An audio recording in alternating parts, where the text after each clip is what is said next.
Hello friends, I am Asmit Pandey and welcome to SK का ज्ञान। तो दोस्तों, आज के इस वीडियो में हम डिस्कस करने वाले हैं जनरल साइंस यानी सामान्य विज्ञान से जुड़े कुछ इंपॉर्टेंट क्वेश्चंस।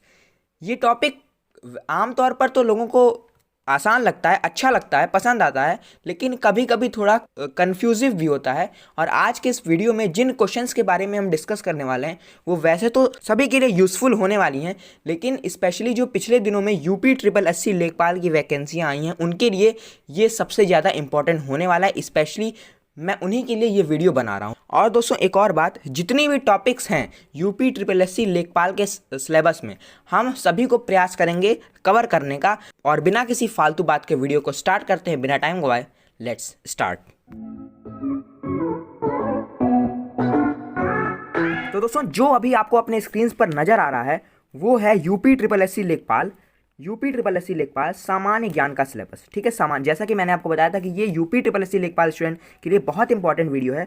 तो यहाँ पर आप देख सकते हैं कि यहाँ पर इतने सारे टॉपिक्स आपको इसमें कवर करने हैं, जैसे सामान्य विज्ञान, राष्ट्र तथा अंतर्राष्ट्रीय महत्व की सामयिक घटनाएं, भारत का इतिहास, भारतीय राष्ट्रीय आंदोलन वगैरह वगैरह। तो बहुत से टॉपिक्स हैं, हमको सभी टॉपिक्स का हम प्रयास करेंगे कवर करने का, और हम प्रयास करेंगे सीक्वेंस वाइज चलने का। जैसे जो हमारा आज का टॉपिक है वह सामान्य विज्ञान, और सामान्य विज्ञान का ये पार्ट 1 है, और भी इसके पार्ट्स अभी आएंगे। तो हम प्रयास करेंगे सीक्वेंस में चलने का। तो पार्ट 1 आज है। आज हम टोटल 20 क्वेश्चंस को, टोटल इसके 20 बहुत ही इंपॉर्टेंट ये क्वेश्चंस हैं, ये आज हम डिस्कस करने वाले हैं। तो चलिए पहले क्वेश्चन की तरफ हम बढ़ते हैं। तो जो हमारा पहला क्वेश्चन है वो है दोस्तों, the velocity of sound in the air यानी वैक्यूम इज, यानी हवा, वैक्यूम में ध्वनि की गति है। हवा में ध्वनि की गति क्या होती है? क्या वो 331 मीटर पर सेकंड है? A option. बी 220 मीटर पर सेकंड, सी 110 मीटर पर सेकंड, या फिर डी 232 मीटर पर सेकंड। तो दोस्तों, मैं आपको बता दूं ये थोड़ा कंफ्यूजिंग होता है, लेकिन इसे हमको याद रखना पड़ता है। इसका जो सही आंसर है वो है ए 331 मीटर पर सेकंड। ठीक है, 331 मीटर पर सेकंड जो वेलोसिटी होती है साउंड की वैक्यूम में। ठीक है, अब हम आगे बढ़ते हैं। जो हमारा नेक्स्ट क्वेश्चन है वो है, the normal temperature of human body is, यानी जो ह्यूमन बॉडी का, यहाँ पर लिखा है मानव शरीर का सामान्य तापमान है। तो option A 280 kelvin, B 290 kelvin, C 300 K, या फिर डी 310 के। तो के का मतलब यहाँ पर है दोस्तों केल्विन से, किससे? के ई, केल्विन से। ठीक है, के का मतलब जो है केल्विन से। तो ये थोड़ा कन्फ्यूज़न होता है 300 और 310 में। तो आज मैं आया ही हूँ सभी कन्फ्यूज़न को दूर करने के लिए। इसका जो करेक्ट आंसर है वो है डी 310 केल्विन। और दोस्तों, एक और बात कि हमको ये पता होता है कि जो नॉर्मल टेम्परेचर होता है बॉडी का वो होता है डिग्री सेल्सियस में 37 डिग्री सेल्सियस। अब ये हमें दिया है केल्विन में, तो हमें मालूम होना चाहिए कि डिग्री सेल्सियस को जब भी हम केल्विन में चेंज करते हैं तो उस संख्या में हम 273 को प्लस कर देते हैं। तो जब हम 273 में 37 को प्लस करेंगे तो ये हमारा आ जाएगा 310। ठीक है, 273 को हमें प्लस करना होता है। ठीक, तो ये हो जाएगा हमारा 310 केल्विन, इसका करेक्ट आंसर। चलिए अब हम आगे बढ़ते हैं। जो हमारा नेक्स्ट क्वेश्चन है वो है, which of the following is the best conductor of heat. ये जो ऑप्शंस हमें दिए गए हैं इनमें से जो मरकरी है यानी पारा जो होता है ये सबसे अच्छा बेस्ट कंडक्टर माना जाता है ऊष्मा का यानी हीट का। और एक और क्वेश्चन यहाँ पर बनता है कि जो हमारा मरकरी होता है ये होता है ओनली लिक्विड मेटल। क्या होता है? ये होता है ओनली लिक्विड मेटल। किस पे? रूम टेम्परेचर में, यानी जो नॉर्मल टेम्परेचर होता है उसमें ये लिक्विड में पाया जाता है। यानी कि जो सभी हमारे मेटल्स होते हैं वो नॉर्मल रूम टेम्परेचर पे सॉलिड होते हैं, लेकिन जो मरकरी होता है ये लिक्विड फॉर्म में होता है रूम टेम्परेचर पे। ठीक है, तो ये क्वेश्चन बहुत इंपॉर्टेंट है, यहाँ से हमको मालूम चल गया। तो चलिए हम नेक्स्ट क्वेश्चन की तरफ बढ़ते हैं। जो हमारा नेक्स्ट क्वेश्चन है वो है, द लाइट इज अ, प्रकाश एक है। प्रकाश क्या है? ट्रांसवर्स वेव है या लॉन्गिट्यूडनल वेव है, बोथ है या फिर कोई नहीं है। तो कोई नहीं की तो बात ही छोड़ दीजिए, बोथ भी नहीं है, इन दोनों में से ही कोई एक है। तो जो लाइट है एक ट्रांसवर्स वेव है। अब ट्रांसवर्स वेव का क्या मतलब है? ट्रांसवर्स वेव का मतलब होता है वो वेव, जो ऐसी वेव जो 90 डिग्री पर वाइब्रेशंस करती हैं, ऐसी वेव्स को हम ट्रांसवर्स वेव्स कहते हैं, जो वेव्स 90 डिग्री पर वाइब्रेशन करती हैं। और लाइट जो है वो ट्रांसवर्स वेव माना जाता है, यानी कि अनुप्रस्थ तरंग होता है हमारा लाइट। ठीक है, तो इसका आंसर हो जाएगा ए ट्रांसवर्स वेव। अब आगे बढ़ते हैं हम। जो हमारा नेक्स्ट क्वेश्चन है वो है, an object weighs maximum in, एक वस्तु का जो अधिकतम भार होगा वो कहाँ पर होगा? एयर यानी वायु में, बी वाटर यानी पानी में, सी हाइड्रोजन यानी हाइड्रोजन में, या फिर डी वैक्यूम यानी निर्वात में। तो दोस्तों मैं आपको बता दूं कि एक ऑब्जेक्ट का जो हाईएस्ट वेट होता है वो होता है वैक्यूम में। वाटर की तो बात ही छोड़ दीजिए, क्योंकि वाटर जो होता है, वाटर में ऑब्जेक्ट का जो वेट होता है वो डिक्रीज होता है यानी घट जाता है। आर्किमिडीज प्रिंसिपल पढ़ा है ना, आर्किमिडीज प्रिंसिपल ये कहती है कि वाटर में जो किसी भी बॉडी का जो वेट होता है वो घट जाता है। ठीक है, तो इसका जो करेक्ट आंसर होगा वो होगा वैक्यूम में ऑब्जेक्ट का वेट मैक्सिमम होता है। जो हमारा नेक्स्ट क्वेश्चन है उसको देखते हैं। The shortest unit of length is, length की शॉर्टेस्ट यूनिट यानी लंबाई की सबसे छोटी इकाई है माइक्रोन, ए माइक्रोन, बी नैनोमीटर, सी एंगस्ट्रम या फिर डी फर्मीमीटर। तो जो शॉर्टेस्ट यूनिट ऑफ लेंथ होती है वो होती है डी फर्मीमीटर। ठीक है, डी फर्मीमीटर इसका करेक्ट आंसर हो जाएगा। तो चलिए फ्रेंड्स हम आगे बढ़ते हैं। जो हमारा नेक्स्ट क्वेश्चन है वो है the coil in a heater.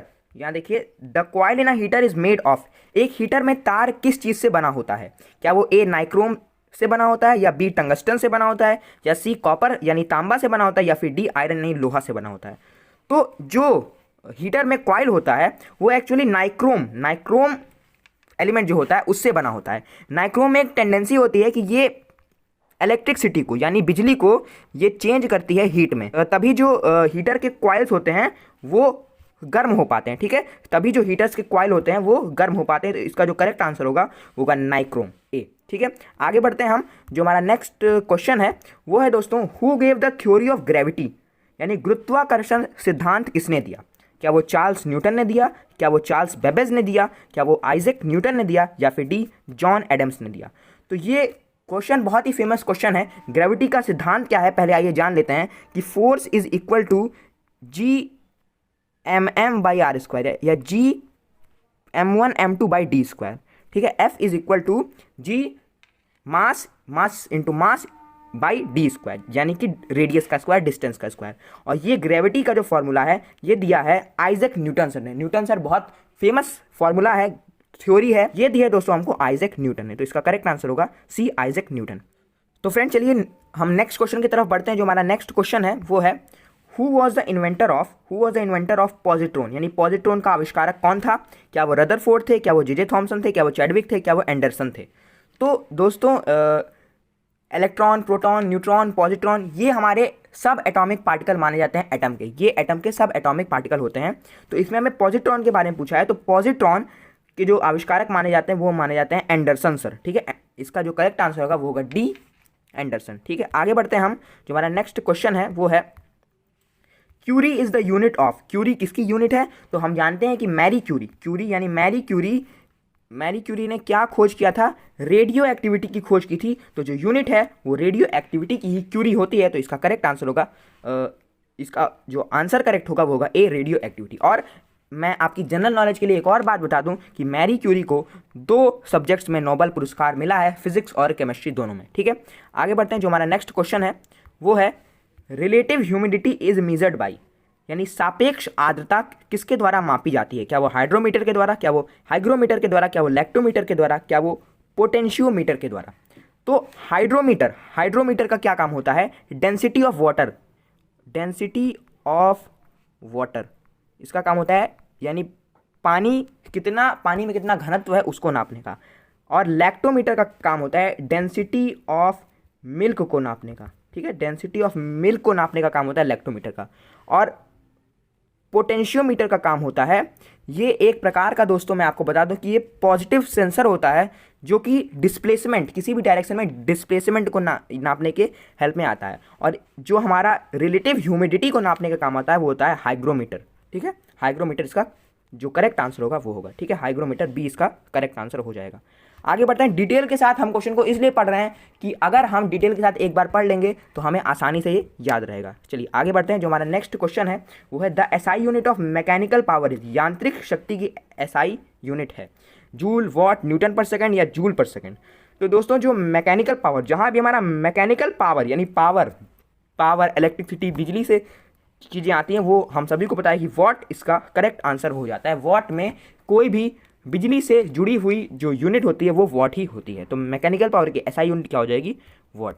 आगे बढ़ते हैं फटाफट से। नेक्स्ट क्वेश्चन है the velocity of light in vacuum और एयर इज, वैक्यूम या हवा में प्रकाश की गति है तो ये थोड़ा न्यूमेरिकल यूनिट होता है, इसे थोड़ा लर्न करना पड़ता है, रटना पड़ता है।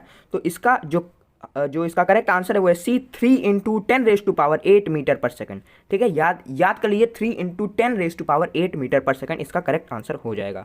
ठीक है, आगे बढ़ते हैं, स्लाइड को क्लियर करते हैं। नेक्स्ट क्वेश्चन है, the unit of work is, कार्य की इकाई क्या है? कार्य की एसआई यूनिट, कार्य की यूनिट क्या है? तो इसका जो करेक्ट आंसर होगा वो होगा जूल। न्यूटन हमारी फोर्स की होती है, न्यूटन किसकी होती है? फोर्स की होती है। वॉट मैंने अभी आपको बताया मैकेनिकल पावर की होती है। और जो डाइन यूनिट होती है ये भी फोर्स की होती है, लेकिन सीजीएस सिस्टम में ये होती है डाइन फोर्स की यूनिट। ठीक है, तो इसका जो करेक्ट आंसर होगा वो होगा ए जूल। ए जूल इसका करेक्ट आंसर हो जाएगा। आगे बढ़ते हैं हम, जो हमारा नेक्स्ट क्वेश्चन है, weighing 1 kilogram is the weight. एक किलोग्राम राशि का वजन है। अब बेसिकली हमको यहाँ पर 1 किलोग्राम दिया गया, यानी ये हमको क्या दिया गया है? मास दिया गया है। ठीक है, मास दिया गया है और हमको इसमें फाइंड करना है वेट, डब्लू। तो एक फॉर्मूला होता है W = mg। W = mg formula होता है, हमें मास दिया गया है और g का मतलब होता है gravity, acceleration due to gravity, और इसकी वैल्यू होती है 9.8। ठीक है, 9.8 मास दिया गया है हमें 1 × 9.8, तो W की वैल्यू क्या आ जाएगी? ये आ जाएगी 9.8, और इसकी जो यूनिट होती है वेट की वो होती है न्यूटन। तो इसका करेक्ट आंसर होना चाहिए C, 9.8 न्यूटन। ठीक है, आगे बढ़ते हैं हम, जो हमारा 16th क्वेश्चन है वो है, commonly heat of the human body in Fahrenheit is. Commonly heat of the human body in Fahrenheit is, हम सभी को पता होता है कि 98.6 फ़ारेनहाइट जो होता है वो सामान्य ताप होता है मानव शरीर का। ठीक है, आगे बढ़ते हैं हम, जो हमारा नेक्स्ट क्वेश्चन है वो है, the measure of inductance is, यानी प्रेरकत्व का मात्रक है। प्रेरकत्व का जो मात्रक होता है दोस्तों वो होता है हेनरी, सी। तो इसका जो करेक्ट आंसर होगा वो होगा सी, हेनरी। आगे बढ़ते हैं, जो हमारा नेक्स्ट क्वेश्चन है वो है, न्यूट्रॉन वॉज डिस्कवर्ड बाई। तो न्यूट्रॉन के जो आविष्कारक थे वो थे James Chadwick sir. James Chadwick जो थे ये न्यूट्रॉन के आविष्कारक थे, इनका पूरा नाम था जेम्स चैडविक। तो सी ऑप्शन इसका होना चाहिए करेक्ट। आगे बढ़ते हैं हम, जो हमारा नेक्स्ट क्वेश्चन है वो है, which element is found in the highest amount in universe. Which element is found in the highest amount in universe. अब देखिए इसमें थोड़ा कन्फ्यूजन होता है। एटमॉस्फेयर में जो हाईएस्ट अमाउंट होता है वो होता है नाइट्रोजन, लेकिन हमें यहाँ यूनिवर्स की बात की गई है, ब्रह्मांड की बात की गई। ब्रह्मांड में सबसे अधिक मात्रा में कौन सा तत्व पाया जाता है? तो ब्रह्मांड की अगर बात होती है तो आंसर हो जाता है सही ऑक्सीजन। ऑक्सीजन जो होता है वो ब्रह्मांड में सबसे ज़्यादा मात्रा में पाया जाता है। तो इसका जो आंसर है वो है डी, ऑक्सीजन। अब हमारा जो आज का लास्ट क्वेश्चन है, पार्ट 1 का लास्ट क्वेश्चन, वो है, who gave the principle of relativity. Relativity का जो प्रिंसिपल है वो किसने दिया था? इसका करेक्ट आंसर होगा सी, आइंस्टीन। आइंस्टीन ने, एल्बर्ट आइंस्टीन ने सापेक्षता का जो सिद्धांत है वो दिया था। ठीक है, और इसका जो बहुत ही एक वर्ल्ड फेमस फार्मूला है वो है E = mc²। ये विश्व प्रख्यात फार्मूला है। तो फ्रेंड्स ये था हमारा आज का लास्ट क्वेश्चन, और यहाँ पर जो हमारा पार्ट 1 है वो खत्म होता है। पार्ट 2 आपको बहुत ही जल्दी मिल जाएगा। टिल देन स्टे ट्यून्ड, और वीडियो अगर पसंद आया तो लाइक और शेयर कीजिए। जय हिंद, जय Bharat, Vande Mataram and take care.